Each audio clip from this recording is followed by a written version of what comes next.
ایک میں نے واقع کتابوں میں پڑھا ہے، لڑکی کی شادی پر وہ بیوٹی پارلر والی آتی ہیں، میک اپ کرتی ہیں، کچھ لڑکیاں جاتی ہیں، کچھ آتی ہیں، مگر یہ ایسی تھی کہ اس کے یہاں بلوایا گیا تھا، تو وہ آئی تھی دلہن کا میک اپ کرنے کے لیے، تو ٹائم تھا کہ وہ عصر کے بعد فوراً آ جائیں گی، تو ان کو آنے میں تاخیر ہو گئی۔ میک اپ شروع ہوا، جو ایک میک اپ دلہن کے حساب سے انہوں نے کرنا شروع کیا، ایسے میں مغرب کی اذان شروع ہو گئی، اور وہ جو دلہن تھی بن رہی تھی، آج اس کی رخصتی تھی، اس نے کہا کہ وہ کتنی دیر لگے گی؟ کہا دیر تو لگے گی، دلہن کا میک اپ ہے۔ اس نے کہا مجھے تو نماز پڑھنی ہے، مغرب ہو گئی ہے، مغرب میں بہت تاخیر تو نہیں کر سکتے میں زیادہ، اور اتنا کو بڑا وقت بھی نہیں ہوتا، تو اس نے کہا کہ وقت تو لگے گا، ظاہر ہے اب شروع بھی کر دیا ہے، کہ مجھے وضو بھی کرنا ہے، نماز پڑھنی ہے، اور وضو کرو گی تو جتنا اب تک محنت کی ہے وہ بھی آگے پیچھے کچھ عورتیں بیٹھی ہوئی تھی، کہا بیٹی اب تیری رخصتی ہے، اب رات کو دیر سے سب ملا جلا کے پڑھ لینا۔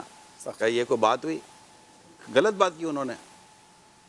کسی نے کیا مشورہ دیا، کہتے ہیں تیمم کر لے، تو اس نے کہا یہ تھوڑی ہو سکتا ہے تیمم، تو اس کو کافی ٹالنے کی، گھمانے کی اور کوشش کی، 1000 روپے ضائع ہو جائیں گے۔ بولا مجھے نہیں سمجھ میں آ رہا کہ آپ لوگوں کو کیا ہو گیا، میں نے مغرب پڑھنی ہے، مجھے دیر ہو رہی ہے، اور آپ ہیں کہ میری بات سن نہیں رہے، تیری شادی ہو رہی تو میں نماز تھوڑی چھوڑ دوں گی۔ اللہ اکبر۔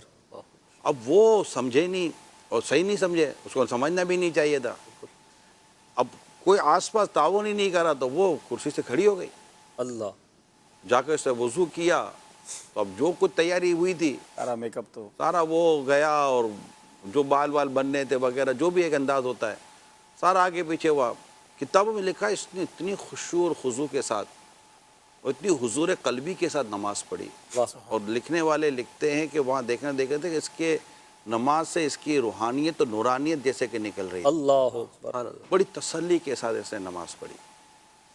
نماز ختم ہوئی، تشہد التحیات پڑھی آخر میں، اور سلام پھیرتے ہوئے دھڑام سے گری اور انتقال ہو گیا۔ اللہ اللہ، وقت آ گیا۔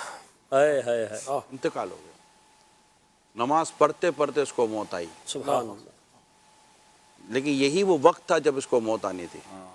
یہ بیوٹی پارلر کی سیٹ پہ بھی آ سکتی تھی، اور یہ نماز چھوڑ کر بھی اس کو موت آ سکتی تھی، اور نماز کے دوران بھی موت آ سکتی تھی، اللہ اللہ اللہ، مگر اس کی نماز کا جذبہ اس ایسی جگہ لے گیا کہ اس کی موت قابل رشک بن گئی، ورنہ اس کی موت قابل عبرت ہوتی۔ ہائے ہائے ہائے، اور نماز اور عبادت اور فرائض اور نیکی اور اس طرح کاموں میں اس نے کسی کی کوئی آتی سنی نہیں، اس کی رخصتی ضرور ہوئی دنیا سے لیکن کسی اور طرف ہوئی۔